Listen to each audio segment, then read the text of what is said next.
the rich will become richer, the poor will become poorer, and the middle class will get wiped out. And the reason why is because some people, rich people, will understand money and they will continue teaching their kids.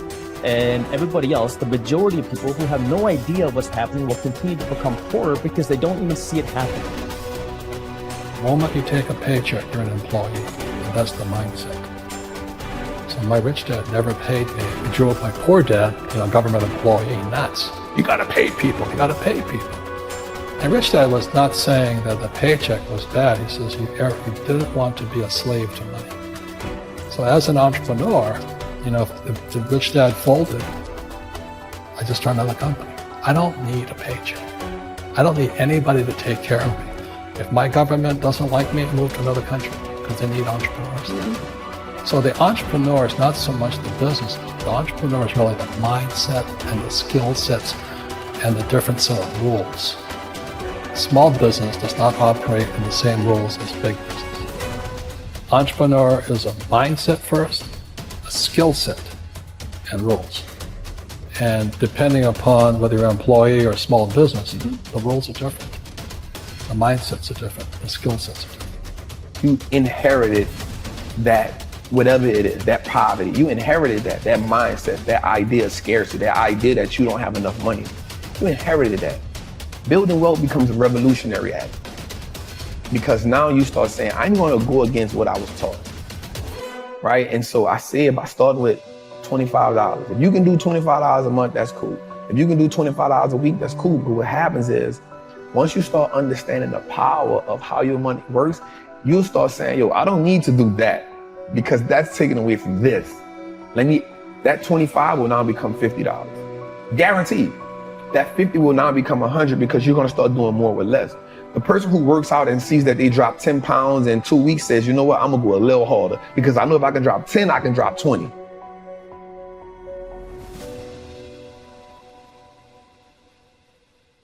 The majority of people, I think, assume that it's a lack of tool set that's stopping them from getting to where they want to go, when in reality, for the majority of people, it's a lack of mindset. Most of us have access to the tool set.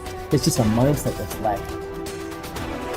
The mindset is one, believing I don't have enough money, I don't have access to enough tools, I don't have access to enough things to go and do it.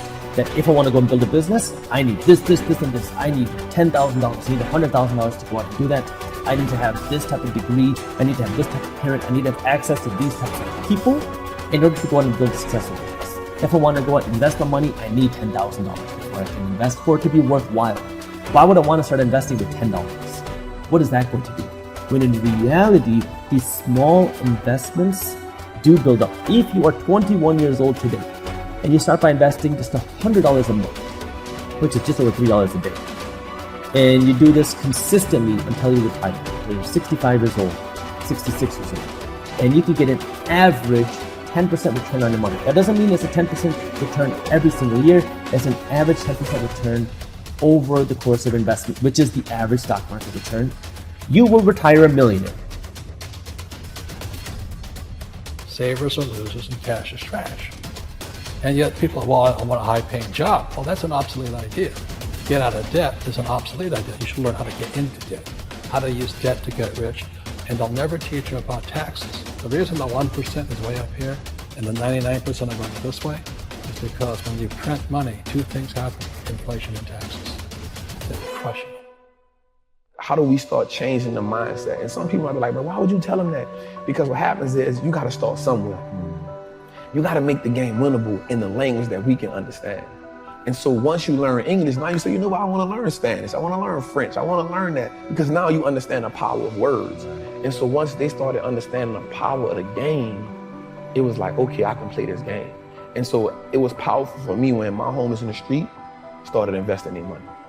And it really is that shift. I call it the minority mindset, thinking differently than the majority of people, because it's doing something different. Most of us are taught just to be consumers. We're never taught to do anything else. And think about the last time your teachers taught you about the importance of investing your money. You have to be willing to go out of your way to learn how some of these things work, because if you don't, you're just going to be a pawn in the system. And it's very unfortunate. It sucks And this is where I'm trying to help provide that education, because these are things I never grew up learning. These are things that I wish somebody would have told me. Like once you start understanding the fundamentals, you give yourself power. Because you now understand, like you said, you see how the machine works, right? And so most people look at the machine and marvel and say like most people look at the stock market, 98% of the people who I know look at the stock market and say, yo, that's not a game I can play. I'm staying away from it. And so the way it's set up is, the world is set up, well, listen, cool, I don't even want you to play it. Just give me your money, I'll play it for you. So when we look at like banks, right, we understand that banks don't necessarily work in our favor, right? So banks only give us 0.05% interest on the money we have there. But we can get 8% just by putting our money in the index fund. So why would I just sit my money in a bank and let the bank make all the money? Because all they're gonna do is invest the money for you. So they now operating as the plug. They operate now as the man who, I'm gonna front you this, I'm gonna make my money, I'm gonna take the cut, I'm gonna give you just enough to keep coming back. I'm gonna go to the plug. Who is the plug?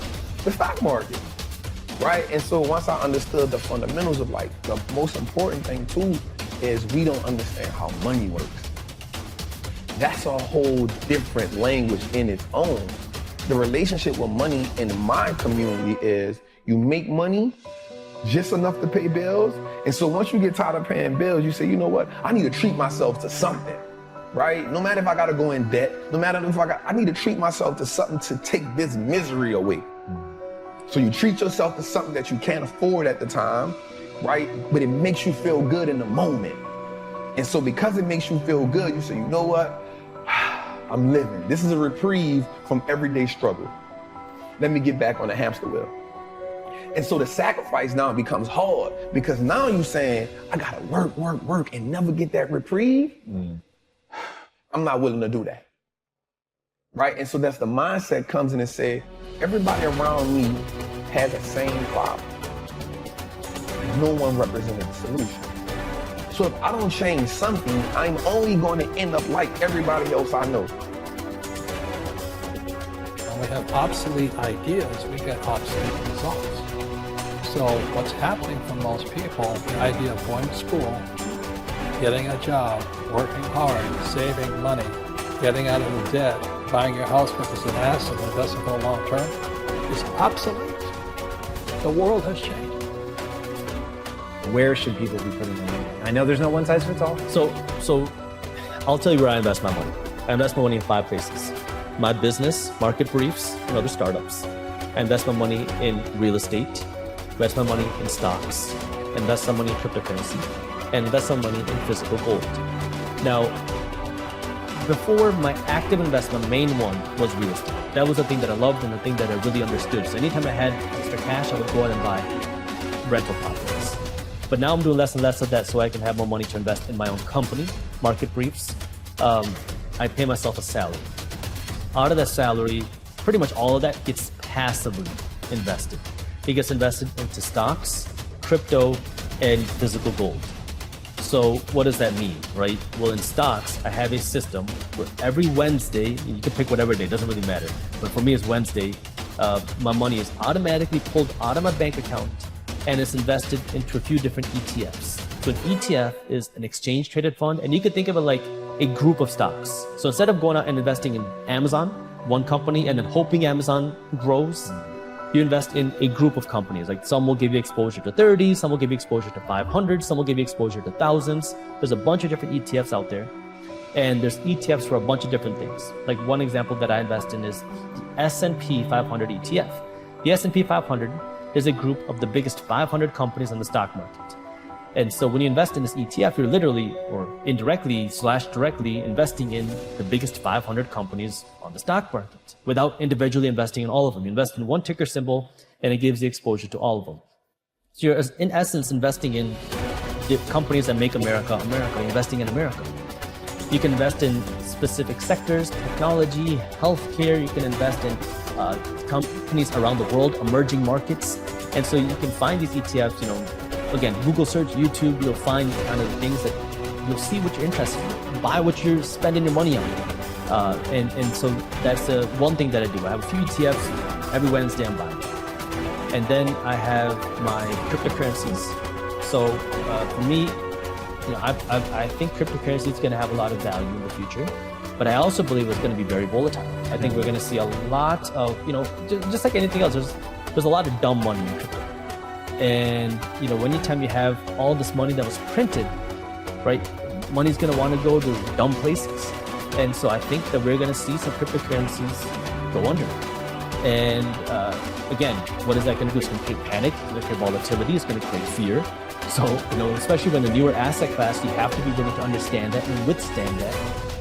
And so, I understand that, I'm not the most educated person in crypto, but I understand the basics. I believe in the value of blockchain. So I invest in Bitcoin, Ethereum, and a couple of smaller coins, the things that I believe in, and that's happening every day. And then I invest in physical gold. Every month, I have some cash going to buy some physical gold every month. And so this has happening on autopilot. It's automatic, it's passive, and it's consistent. And it's just a simple way for me to invest. So the real entrepreneur has an internal focus. But if they fall down, they say, oh, this is good, because I'm going to go up higher. The average person will fall down and say, oh, I'm going to take some Prozac. Or somebody has a mistake, oh, the mistakes don't matter. Well, mistakes matter. It means you didn't know something. But a real entrepreneur, whether they fall down, they always can go up. They can stand back up and go higher. And no matter what happens to them, they get stronger and better and smarter and happier. But a person with a weak internal mindset is that they're so afraid of what happens, it generally happens. Like, people who are afraid of losing their jobs, they generally lose their jobs. You know what I mean? Yeah. So so the entrepreneur first job is to control inside here, not outside.